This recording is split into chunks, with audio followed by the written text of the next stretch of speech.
Hoy tenemos la oportunidad de continuar con nuestra serie de las doctrinas de la gracia. ¿Recuerdan? Ya tenemos 2 clases previas. Y en esta oportunidad vamos a desarrollar lo que se conoce como la expiación limitada. Y como dijimos al inicio de esta serie, a lo largo de la historia, estas doctrinas, también conocidas, parte de las doctrinas de la gracia, también fueron conocidas históricamente como los 5 puntos del calvinismo, que a su vez es un resumen de los cánones de Dort. Estos cánones de Dort llevan su nombre porque fueron desarrollados en la ciudad de Dordrecht, Holanda, desde 1618 a 1619.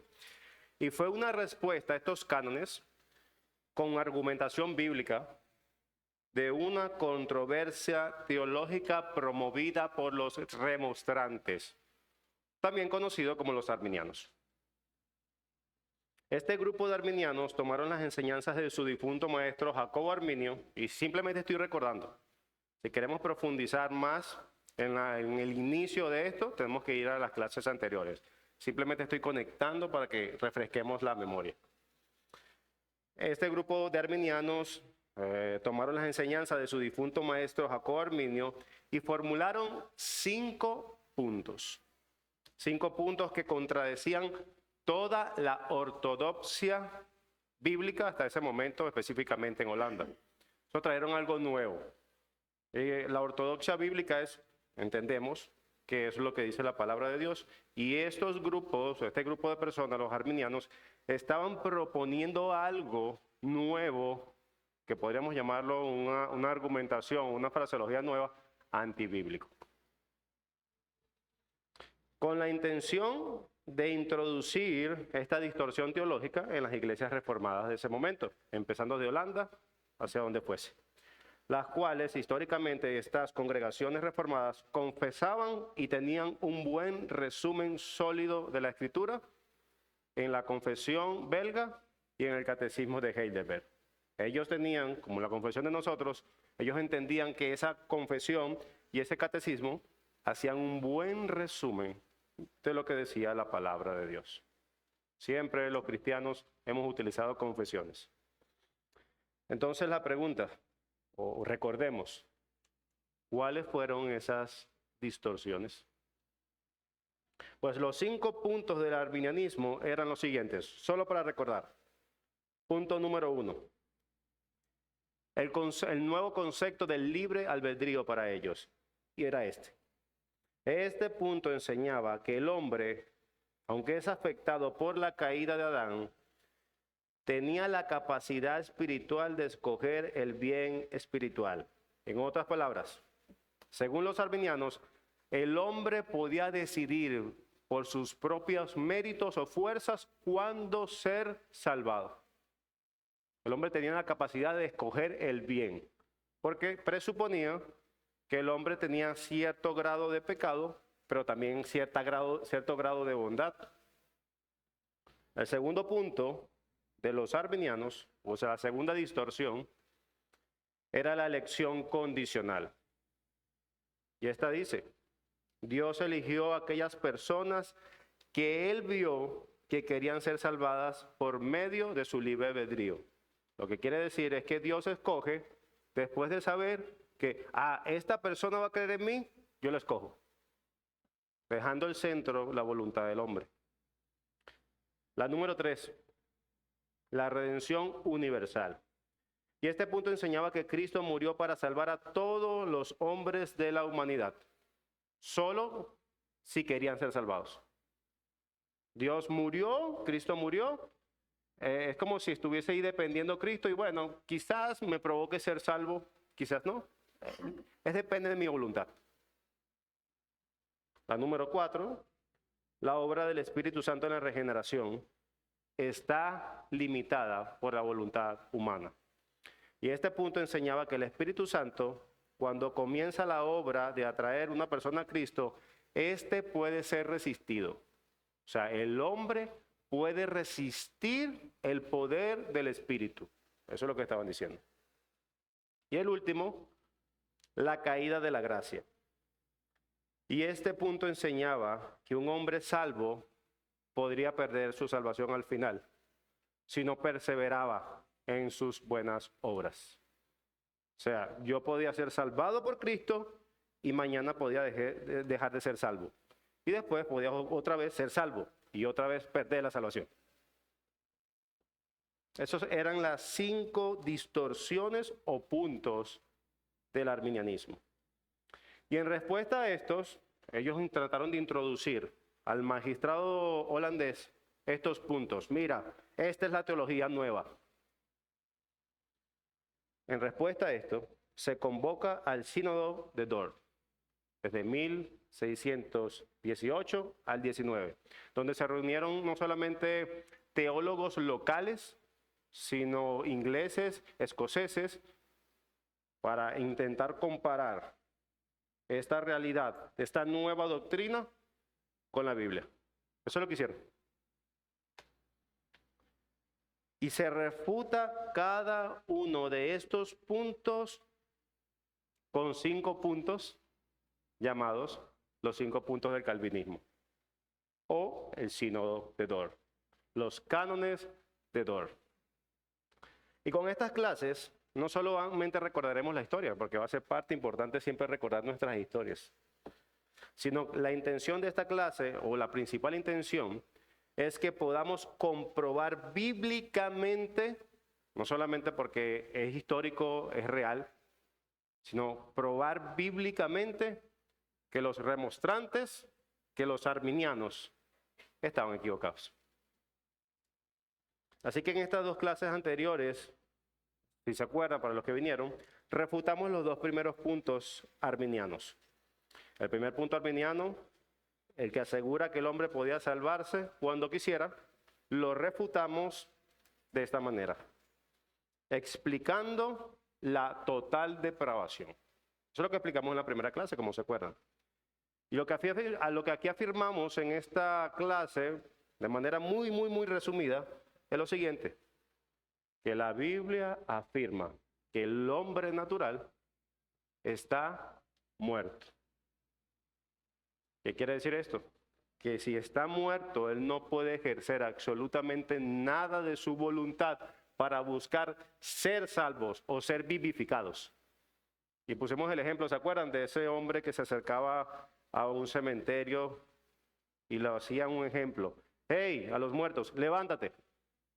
Levántate, levántate, tú.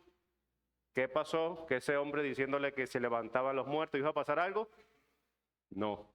La Biblia afirma que el hombre natural está muerto, como dice Efesios 2:1. Y Él os dio, hablando de Dios, vida a vosotros cuando estabais, ¿qué? Muertos en delitos y pecados. Eso es lo que afirmamos en el primer punto.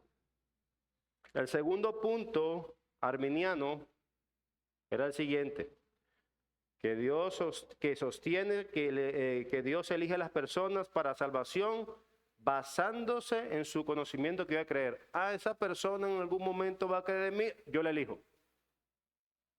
En contraste, la segunda clase que le enseñó mi hermano Daniel, dijimos la elección incondicional, la cual afirma, o la Biblia afirma, que Dios nos escogió porque le plació hacerlo.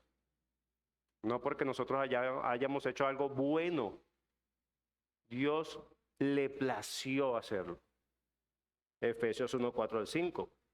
Según nos escogió Él antes de la fundación del mundo, para que fuésemos santos sin mancha delante de Él, verso 5, en amor, habiéndonos predestinado para ser adoptados hijos suyos por medio de Jesucristo, según el puro afecto de su voluntad. ¿Qué motivó a Dios a salvar pecadores como nosotros? El puro afecto de su amor. No podíamos hacer absolutamente nada para ser salvos. Y la respuesta bíblica es esa. ¿Por qué? ¿Por qué Dios salvó a un pecador como nosotros? O pecadores como nosotros. Por el puro afecto de su voluntad. Eso fue lo que se explicó en la segunda clase. Así que recordando estas dos clases y sus refutaciones, a los que no la vieron, les animo a verlas nuevamente. Vamos a refutar el tercer punto arminiano el día de hoy, el cual afirma que Cristo murió para salvar a todos los hombres, pero solo de modo potencial. ¿Y qué quiere decir esto? Que Cristo no murió por nadie en específico. No murió por un pueblo. Él no pensó en ninguna persona, simplemente murió universalmente por todos los hombres sobre la faz de la tierra. Todos los hombres sobre la faz de la tierra. Simplemente está ahí. Él murió y si quieres ser salvo, vas tú a la salvación. Simplemente está ahí. Como alguien lo decía así, como un objeto para usar. La muerte, según este punto arminiano, es como ese Cristo, y nosotros trasladaríamos ese pensamiento a un pensamiento moderno, como esa idea del Dios de supermercado. Yo me acerco a Él cuando lo necesite, yo puedo hacerlo y cuando me da la gana me salvo. Eso es básicamente lo que decía el punto número 3 de los arminianos. Pero, si afirmáramos este error, que Cristo murió por cada persona sobre la faz de la tierra, por cada persona, tendríamos que demostrar algo. Y antes de entrar a profundidad, quisiera primero explicar un poco ese título, expiación limitada. ¿Qué es la expiación? Hablándola solo. La expiación, tal como se utiliza en las Escrituras, es expiar los pecados, es padecer el castigo por los pecados de otros. Otros merecen ser castigados por su pecado y yo digo, hey, no, yo los pago por él. Eso es la expiación. Lo cual elimina los efectos del pecado sobre esa persona porque yo me estoy haciendo responsable de ellos. No, yo los pago. Y limitada, expiación limitada, esa palabra limitada quiere decir que se limita a un grupo específico, que se limita a unas personas específicas. Y a veces esa palabra pareciese limitar el poder de Dios, pero no es así. Por eso que también se utiliza otra palabra como redención particular. Dios redime particularmente a un grupo de personas. Se puede utilizar en teología las dos. Así que Cristo redime a un grupo particular de personas. Esa es la idea de expiación limitada. Y esta hermosa doctrina enseña que Cristo efectivamente redime de cada pueblo solo aquellos que fueron elegidos desde la eternidad para la salvación. Lo repito.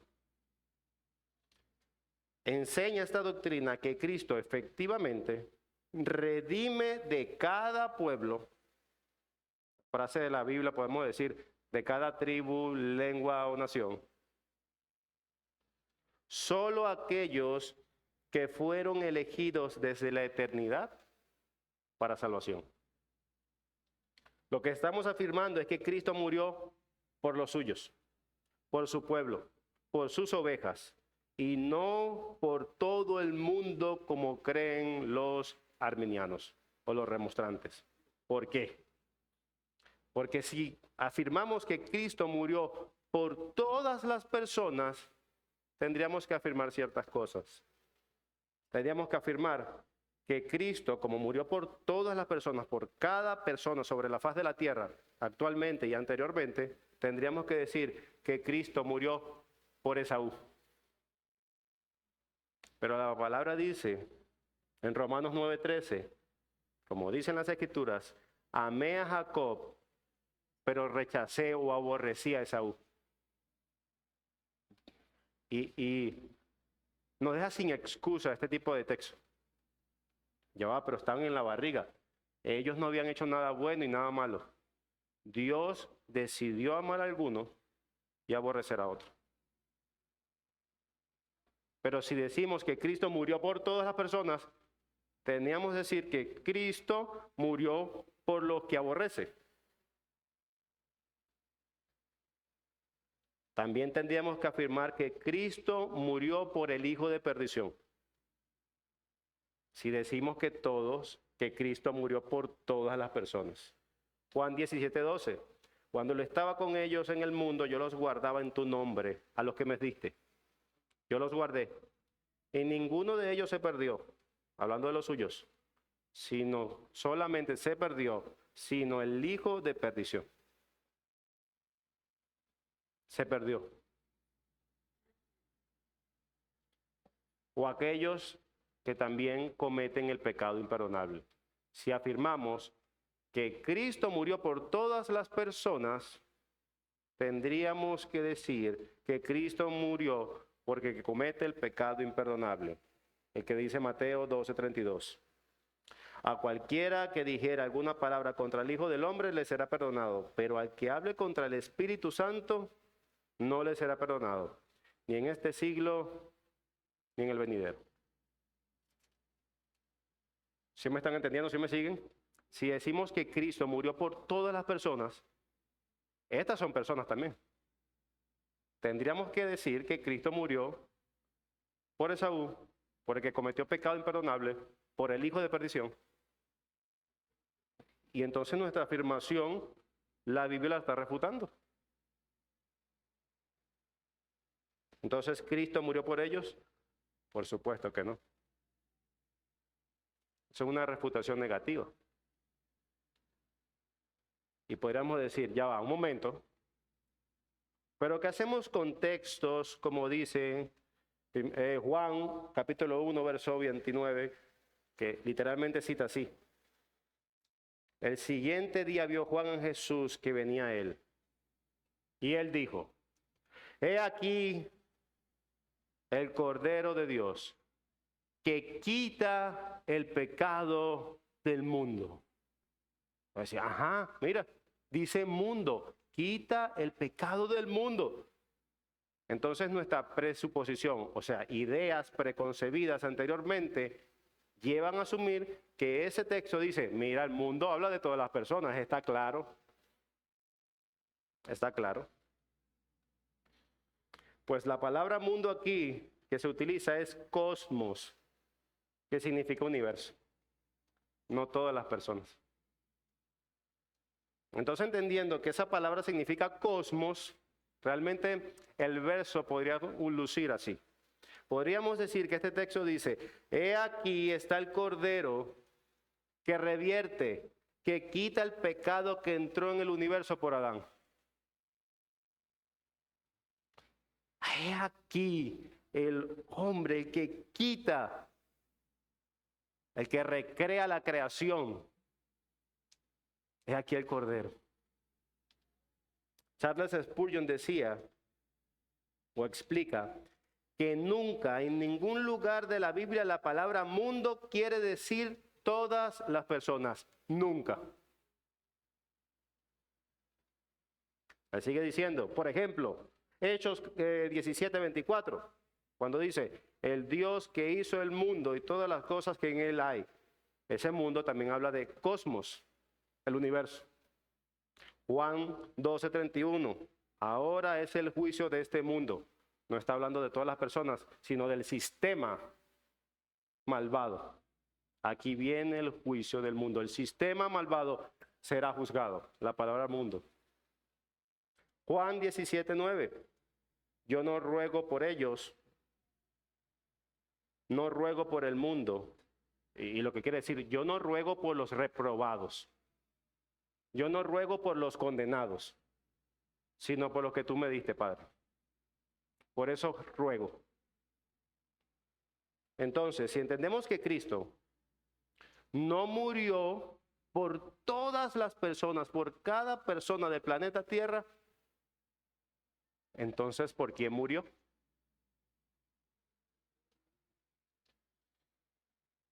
Cristo murió por un grupo determinado, conocidos en la Escritura, y todos lo conocemos, como los elegidos. Cristo murió únicamente por los elegidos. Y eso suena bonito. Ok, por los elegidos, pero lo podemos probar bíblicamente. Porque recuerdan, nosotros estamos haciendo una cosa, recordando la historia, y nosotros mismos estamos comprobando que simplemente por ser histórico, por ser reformados, es que yo soy parte de los reformados, por eso lo creo. Nosotros tenemos que siempre sustentar nuestras creencias con la palabra de Dios. Eso sí es una característica reformada. Que aquí puede venir quien sea, pero nosotros tenemos una Biblia que nosotros podemos discernir si lo que está diciendo esa persona es correcto o no, conforme a la verdad revelada. Entonces, ¿por qué murió? Por los elegidos. Si quiere, acompáñame a Mateo 1:21, por favor.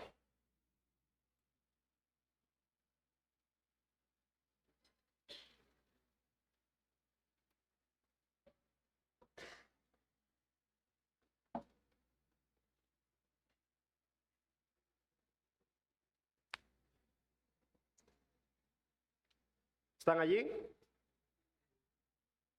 Alguien que lo lea, por favor, en voz alta.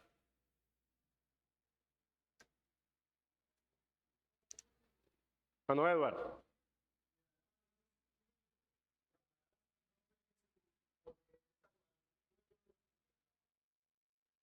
Amén. Y él dará a luz un hijo, gracias mi hermano, y llamará su nombre Jesús. Y él salvará ¿a quién? A su pueblo de sus pecados. Una pregunta. ¿Todas las personas que habitan la tierra son el pueblo de Dios? No. Y entonces él vino a salvar a su pueblo. Entonces, ¿qué tenemos que hacer para decir que Cristo es mío, que yo soy parte de ese pueblo? Arrepentirte y creer en Jesús. Cuando tú te arrepientes de tus pecados, de tus transgresiones, y crees en Él como Salvador, que Él pagó tus pecados en la cruz, tú puedes decir, ese Salvador es mío, y yo soy parte de su pueblo. Otro texto. Juan 15:13, el cual dice, nadie tiene mayor amor que este, que uno ponga su vida por sus amigos. Y aquí está hablando Jesús, que Él entrega su vida por sus amigos. Una vez más, todas las personas sobre la faz de la tierra son amigos de Dios. Entonces, sus amigos, un grupo específico. Cristo está hablando de un grupo específico de hombres y mujeres que solamente llama sus amigos. Juan 10:11. Hablando de sí mismo.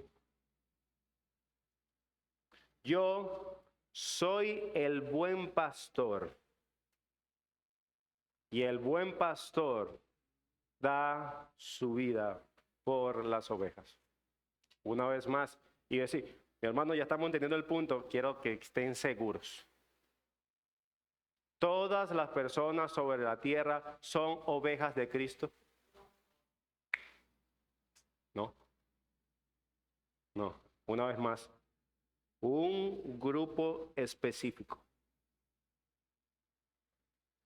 Lo vemos en Mateo 25:33. El cual dice, Mateo 25:33, y pondrá las ovejas a su derecha y a los cabritos a su izquierda. ¿Qué está hablando ahí? Dios mismo hace una separación. Y este texto en nuestras mentes modernas podría ser chocante incluso. ¿Cristo está excluyendo a un grupo y beneficiando al otro? Sí. Es exactamente lo que hace. Es exactamente lo que hace.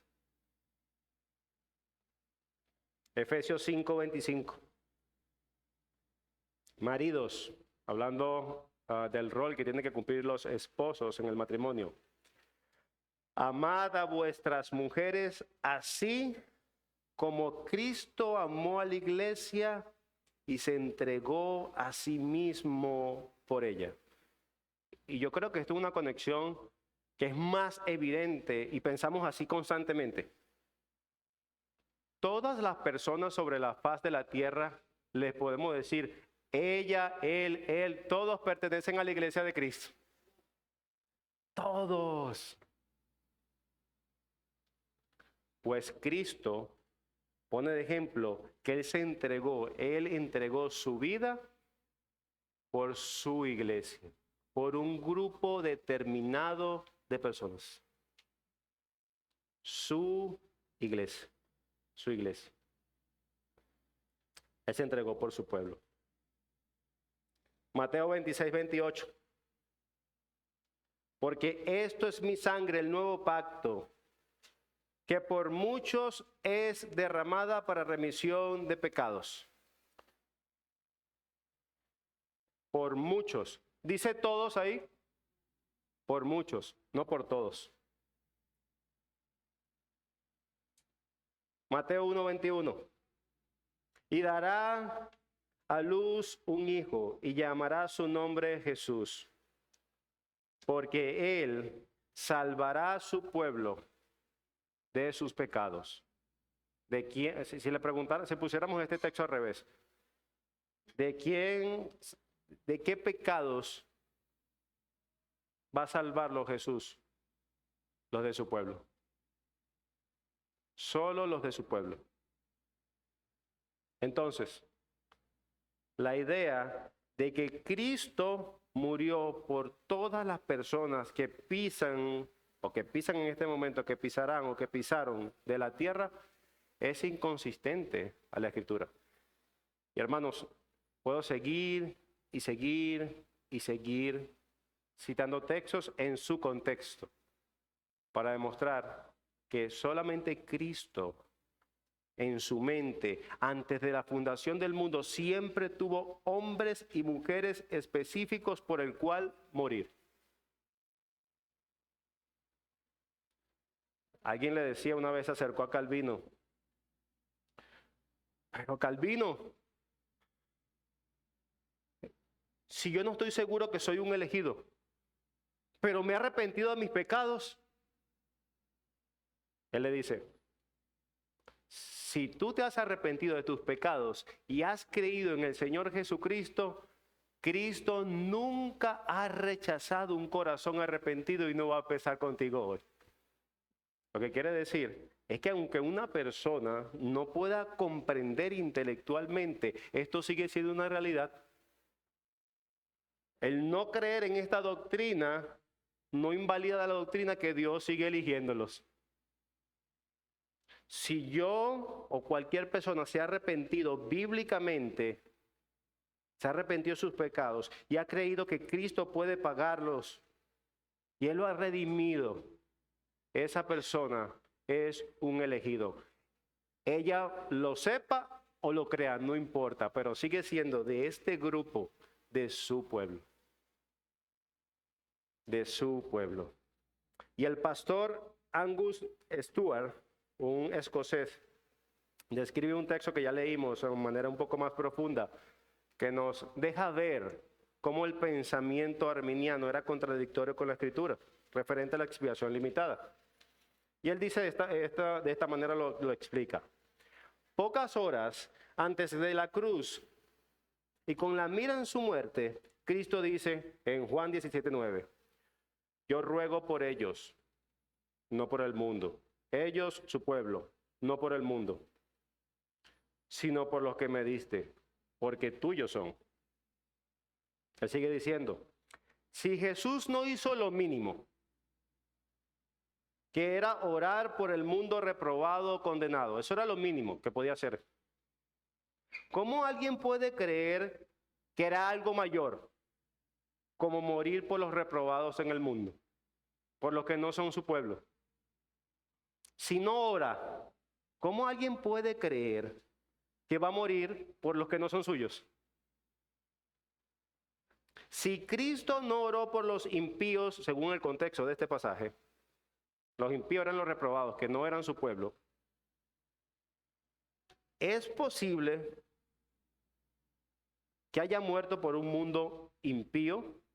Cuando se refiere impío el pasaje, se refiere a unos que no son de su rebaño, que no son su pueblo. Si él no oró, que era algo que se consideraba mínimo, por ellos, porque dice, yo no oro por ellos, yo oro por mi pueblo.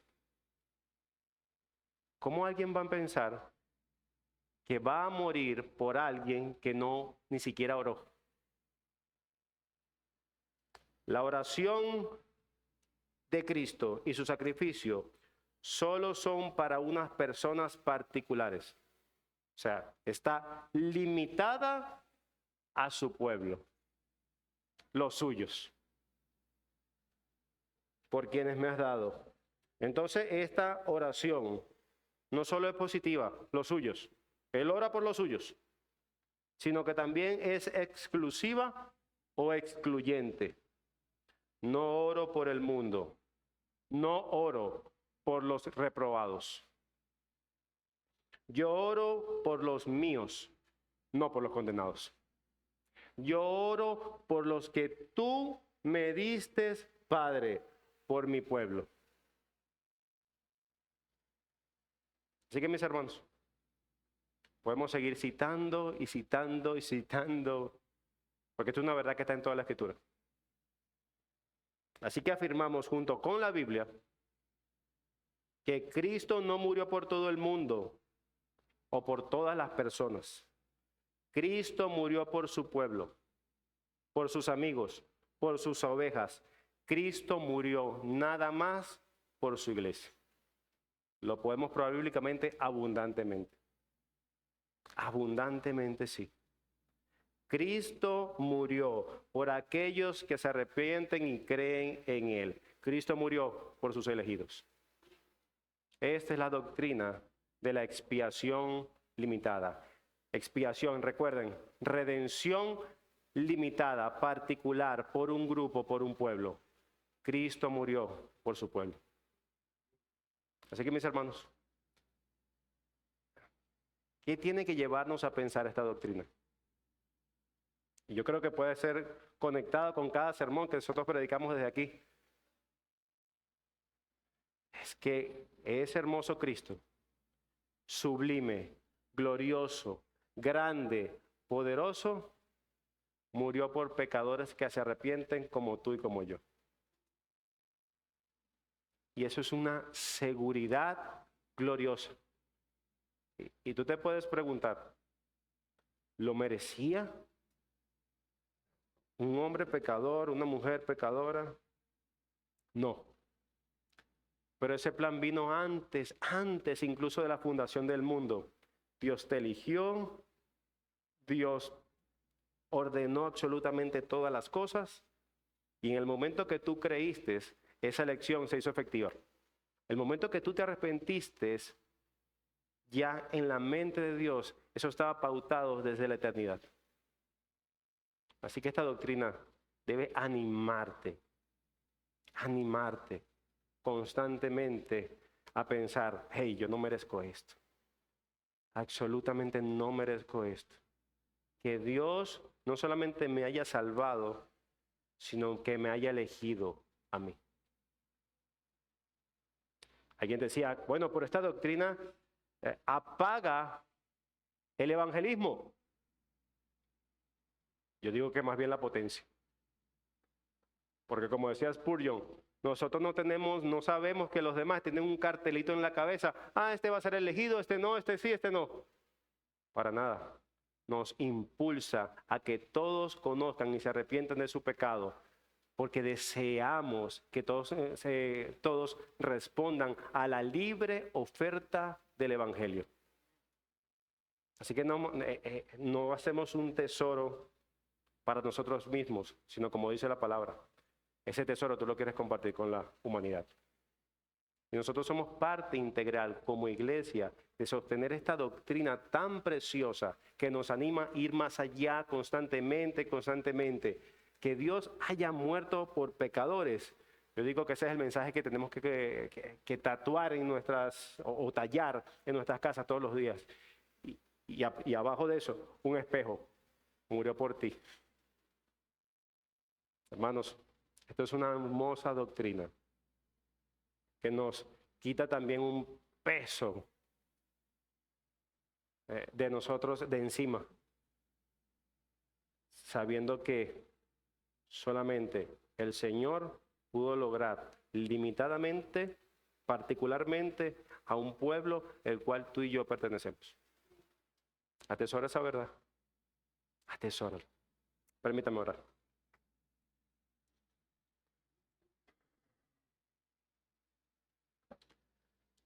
Señor Padre, gracias. Gracias por tu redención, por tu expiación. Gracias por proteger y guardar un pueblo desde antes de la fundación del mundo. Y gracias por redimirnos. Nosotros no podíamos dar ese paso. Tú tuviste que morir en una cruz para expiar el pecado de cada uno de tu pueblo, de cada uno que se arrepiente y cree en ti. Te damos gracias. En nombre de Cristo Jesús. Amén.